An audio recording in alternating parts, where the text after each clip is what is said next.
xarakter jihatdan ham, trener jihatdan ham har taraflama yoqadi. Kontrol chotki, juda qattiq qo'l.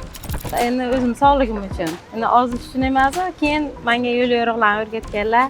Sog'lom ovqatlanishda, tartib bilan, sog'lik uchun ham kerak degandilar-da. Shundan keyin borishda davom etgandimmi, shunaqa narsa ideya kelib qoldi keyin o'zimga. Qanchadan beri borasiz? 1 yildan oshib qoldi. Xarakter jihatdan ham, trener jihatdan ham har taraflama yoqadi. Bizda endi Navoiyda unchalik darajada qimmat emas. Toshkentda borib ko'rganimda juda ham narx-navolar baland bo'lgani uchun bu yerdagi narx-navo lekin juda ham yaxshi desam bo'ladi-da. Sharoiti yetmagan odam ham bemalol borsa bo'ladi. Kontrol qanaqa bo'ladi? Kontrol chotki, juda qattiq qo'l.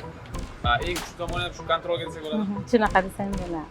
Vesam yaxshi ketgan, lekin o'sha turishga qolganman-da. Mana boshida o'sha vaqt borgan vaqtim anchagina bordim. 73-74 kilo edim. Hozir 67, 66, 68 mana shunaqa oraliqda.